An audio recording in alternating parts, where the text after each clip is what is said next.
8, 7, 6, 5, 4. Engine ignition, 2, 1, 0.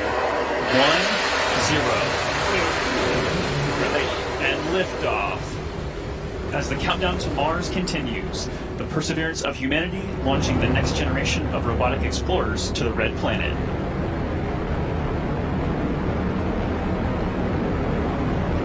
And Atlas TU has gone to closed loop control.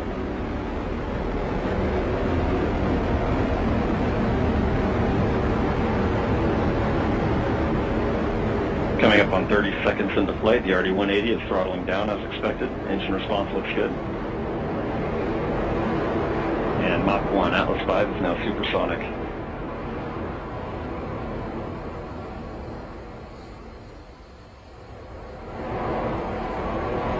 And passing 45 seconds into flight, vehicle is now passing through max Q, maximum dynamic pressure.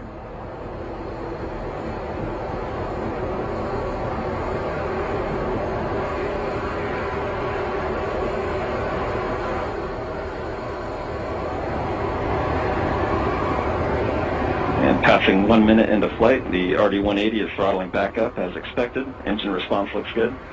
At this time in flight, the SRB chamber pressures remain nominal. The RD-180 pump speed and fuel injector pressures are responding well to demands on the engine. Standing by for SRB burnout shortly.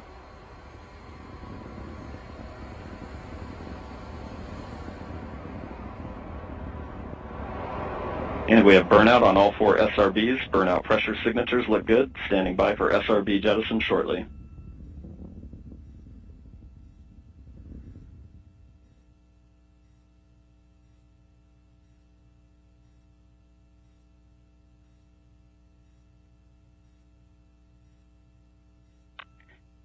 And we have a good indication of SRB jettison of all 4 SRBs.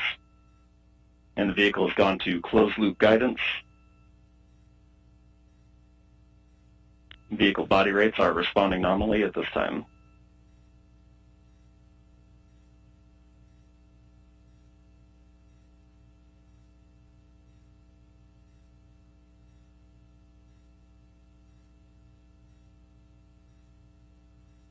And coming up on 2.5 minutes into flight, the RD-180 is throttled down slightly as expected. Engine response continues to look good. At this time, the vehicle is 50 miles in altitude, 85 miles downrange, traveling at 6,000 miles per hour.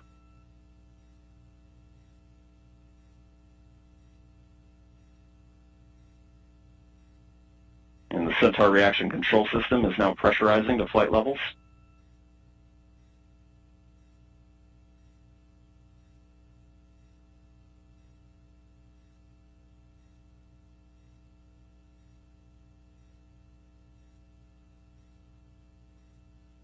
And just past 3 minutes into flight, the RD-180 is now throttling to maintain a constant 2.5 G acceleration limit for payload fairing jettison.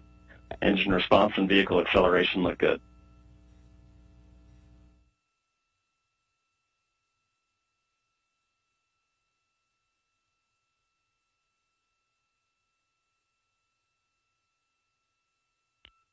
And we have good indication of payload fairing jettison and Centaur forward load reactor deck jettison.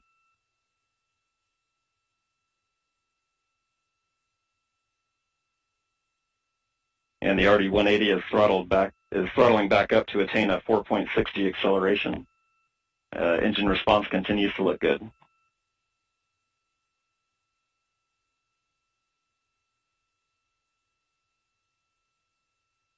And Centaur has begun the boost phase chill down sequence to thermally condition the RL-10 for operation. Standing by for BECO shortly.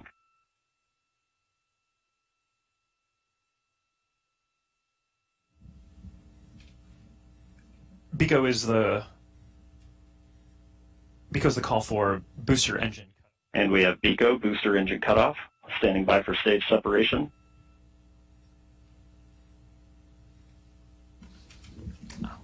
And we have good indication of Atlas Centaur separation. So there you're seeing live footage. And we have the Mach 1. RL-10 operating parameters look good. Chamber pressures are stable.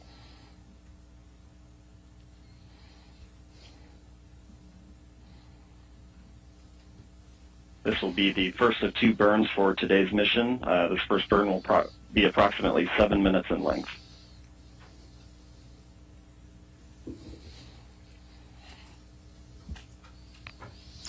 So, Mick, that's pretty exceptional footage there. That's live video. We will see that switch over shortly into an animation that kind of helps let us know what's happening with the rocket. But right there, a beautiful liftoff.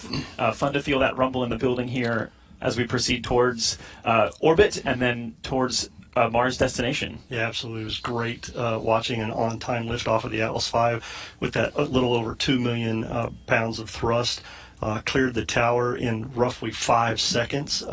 Josh, you and I worked the InSight mission, and if you recall, that mission on the West Coast took about 17 seconds to get past tower. So with those 4 solids today, this thing really got out of here and on its way. So as we hear from Jesse, everything's looking nominal. Preparations, fuelings, powering up, all the way through that liftoff that happened. I think, Mick, it wasn't precisely on time. I think you said it was like 10 milliseconds early.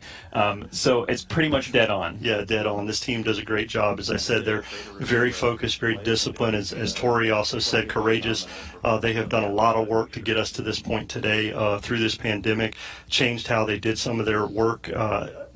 Made adjustments as needed, a lot of cleaning, a lot of things, a lot of wearing their face masks, doing all kinds of things. And so this is an exciting time, not only for the JPL team in Mars 2020, but everybody that's worked this mission and for the country and the agency. So this is exciting to see. We still have a long way to go, Joshua, before spacecraft separation. Yeah, we had a really quiet countdown today, which is phenomenal, that we got off the ground on time. And we are proceeding now that we are in the middle of the first burn. It's tough to make out, but that engine is lit and it's firing.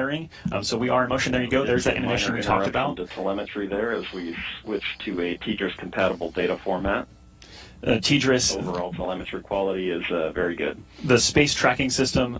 So there you go. This is not an actual video, but this is an animation that's driven by real data. So although we're not actually seeing the engine on screen right now, we can see that the engine is lit, and that is driven by the data that says that the engine is truly lit and we're in this burn. Yeah, the launch vehicle continues to send telemetry to the launch team via the TDRS network, as you mentioned, and that allows them to continue to watch what's going on and make sure all their sequence of events meet their timeline. We continue on a nominal flight this morning. This first burn, as we heard earlier, will be about 6 minutes. This will get us into that park orbit around Earth, allow us to get on our way, and then get into that approximately 30-minute coast period that we're going to have. 8 minutes into flight, beginning to see the Centaur PU system balance out mass errors, seeing very stable body rates in the Centaur. So we've mentioned 5 teams at play, and although if you were watching, hopefully you got a chance to see this in person. If not, on camera, it's easy to kind of say, oh, it's over, like job done, but all 5 of these teams still very much engaged, still very much focused, because there's a lot of work ahead as we proceed through this first burn, and then a coast phase, like you mentioned, Mick, and then a second burn, and then spacecraft separation and the acquisition of signal from Mars 2020. So a lot more coming up here. Mick, I know for Launch Services Program, you guys manage the launch. So what does that mean? I mean, this is you guys' work in action right now. By the way, that's the 5th team that we didn't get to mention. We talked about JPL, we talked about DOE, we talked about United States Space Force, and United Launch Alliance. LSP, we are like the brokers to select this launch vehicle and help with manage this mission. So we get our spacecraft customer, the JPL folks, they come to us. They have some certain requirements that they need for this mission. The Launch Services Program made up of engineers and flight analysis folks, and they look at everything, they help define those requirements, and then we go out and procure a vehicle from a commercial partner. In this case, it was the Atlas 541 for the Mars 2020 mission that was needed for performance, right? You and I have talked over the last several days, Josh, one of the things that was important for us to look at was that performance, to be able to get Mars 2020 onto that transfer orbit into solar orbit to intercept Mars in 7 months. It's kind of analogous to a football game, right? With a quarterback trying to throw a pass downfield. You need a quarterback with a lot of performance who can get that ball down there where it needs to be, so the receiver can intercept that. In our case, 7 months later. There you go. Yeah, it's the longest football pass ever. The Earth is the quarterback, the Atlas is the quarterback's arm, Perseverance is the football, and Mars is the receiver. That's exactly right. And what we also talked about is that technically, you could launch to Mars at any time if you had a rocket that was powerful enough. But this is the launch period every 26 months or so, as we've talked about, that makes the most sense because you require the least amount of energy to get to Mars, because it takes a lot to get there. Obviously, like the Atlas 541 is a workhorse. Yeah, as Tori said, it's their Dominator. There you go. I love that name for the Atlas 541. But we heard Jim Bridenstine, our NASA administrator, tell us that if we didn't make this launch period, we would be down for roughly 26 months. It's right? tough. So the period started July 17th and goes to August 15th. Today, July 30th, was one of those launch opportunities that we had. We had a 2-hour window, and within that window, we had several opportunities. 25, actually. Yeah. 25 opportunities. And we launched at the beginning of the window on our first opportunity to get Mars 2020 going on its way. And that, that sounds like a lot, and it is. The flight analysis group, both at JPL, LSP, and ULA, did a lot of work to pick out those target sets and figure out where we needed to be. So they've done a great job, and we'll see how this mission continues. So, Mick, tell us about the 2 burns required here, and we're actually coming up on the end of the first one. Ultimately, a lot of people probably, and myself included at some point, just like, why wouldn't you just keep firing the engines? Just fire all the way through and get to Mars in one shot. So the first burn gets us into that park orbit we talked about. We've lifted off, we've left Earth, we've got into a park orbit around Earth right now. And while we're in that park orbit, we will perform some maneuvers to kind of roll Mars Perseverance and the Centaur and coast during that time, basically setting itself up looking at the sun and away from the sun to control the thermal environments that are on Mars 2020 during this coast period. That coast period will allow us to coast around into the position that we need so that we can have that second firing to get the velocity needed to head off into Mars. Yes, and we will be back for that second burn in just under 30 minutes now. But for now, there's more to learn about this mission and all the amazing science that's involved. Daryl, back to you. Processes are the same. Yeah, and Joshua, I was going to say, Denton, I worked with Denton quite a bit over the years, and he talks about the different vehicles he's worked on. But Denton is one of my senior vehicle engineers in LSP, and so although he's not totally supporting Atlas 5 today, he does have experience with Atlas 5, and as he said, things are very similar. So using his experience, we're able to train and bring on new generation of engineers, and Denton's been a Awesome. huge part of that to allow us to grow our bench, if you will, to start working commercial partners. Yeah, awesome. So, Denton, tell us a little bit about kind of what's involved, what goes in behind the scenes, what's the rocket science of going from Earth to Mars, this maneuver to go into solar orbit. Yeah. So a lot of the things that happen behind the scenes it's a lot of analysis work done by our analysis teams. I mean, it's months and months of analyses that are performed based on the orbit insertion, the performance of the launch vehicle. A lot of modeling and simulations is done to be able to get to this point to where we can transfer from Earth orbit into solar orbit. Awesome. And obviously you're a rocket scientist. That's for a lot of people, that's like the pinnacle. That's like, hey, I want to be a rocket scientist. So where do you go from here in your career? Because obviously, like, I'm sure there's lots of things that you'd like to go and accomplish. So, going from here, one of the coolest things about this job of working in the launch services program is working the launch, right? I mean, who doesn't love the launch, and who doesn't love working launches? Yeah, we love them. We love them. Excitement this morning, right, Denton? We got to see that's what it's all about. Of course. So, one of the ideal jobs would be a launch director, because you get to work all the launches. I mean, Very how cool good. is that?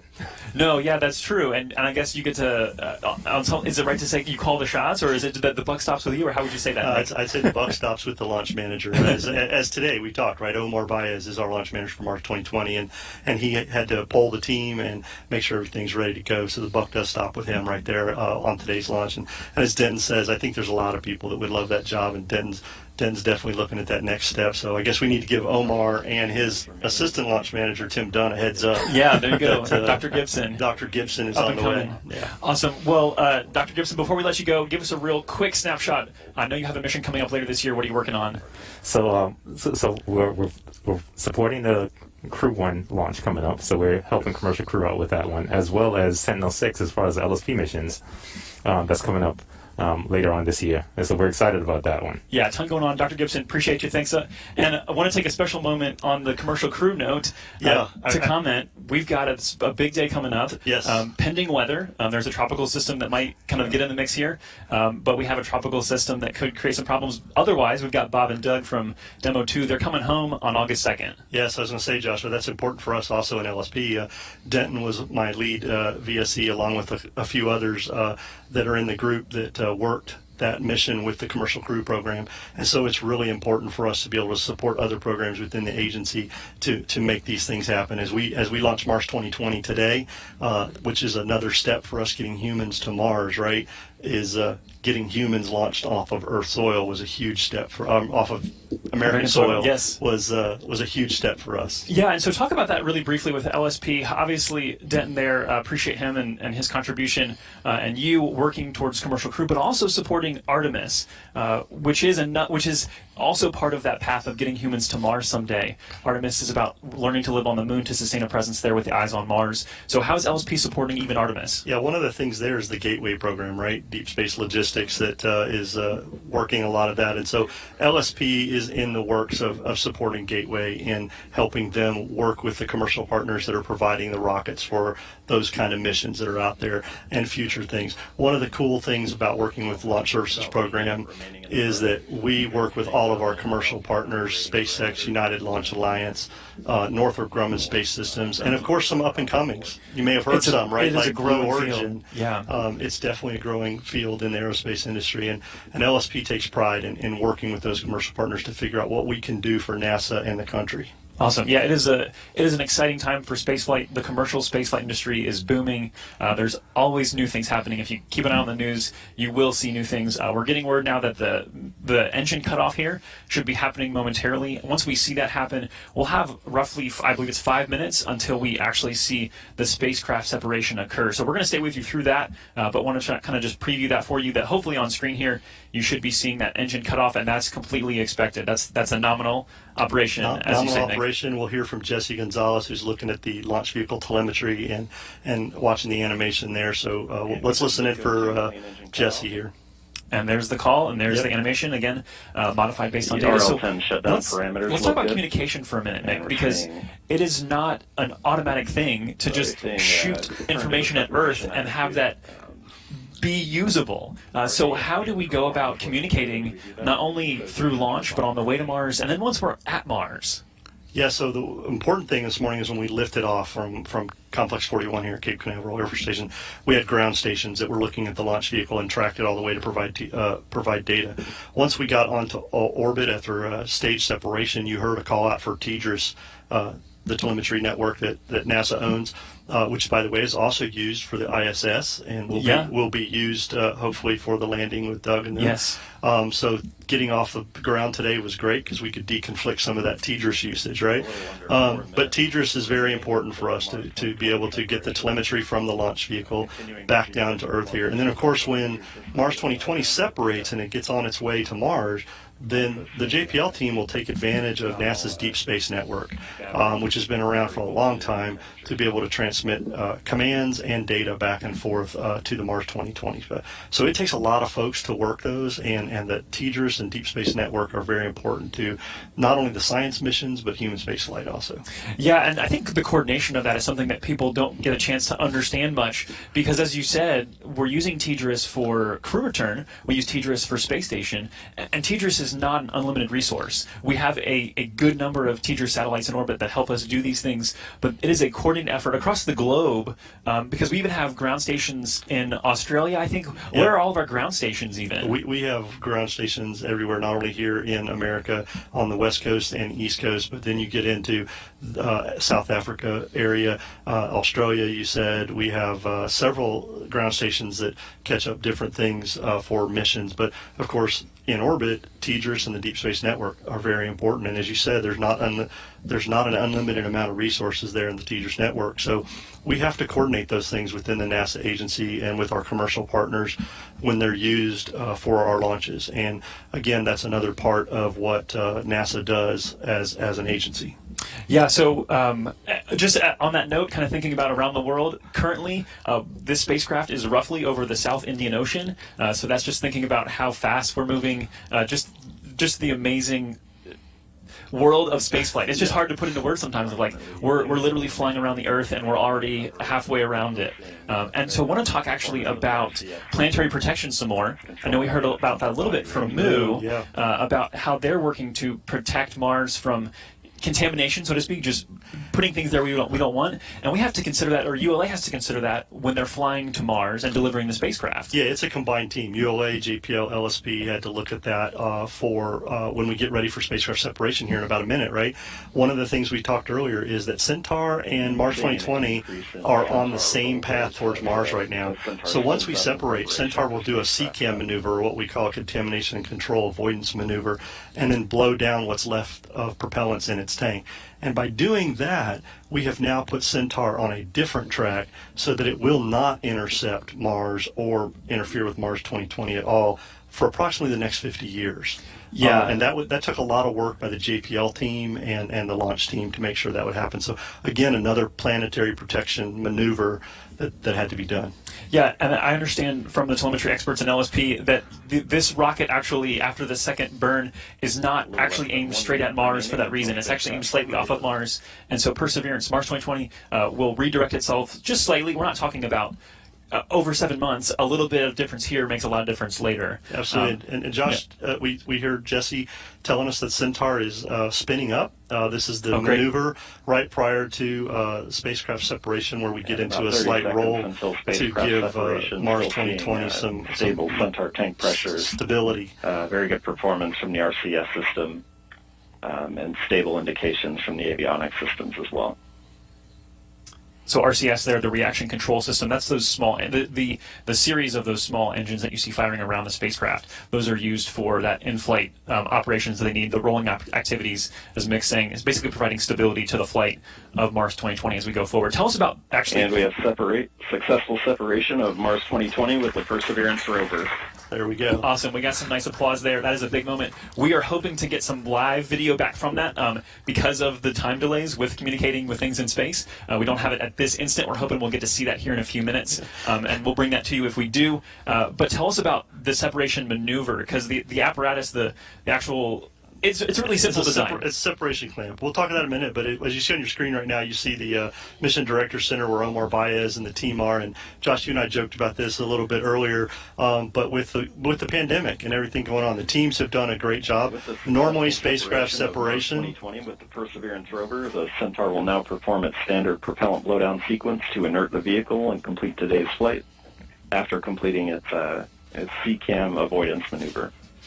This will conclude today's commentary of the Mars 2020 mission. This is Atlas Flight Commentary signing off.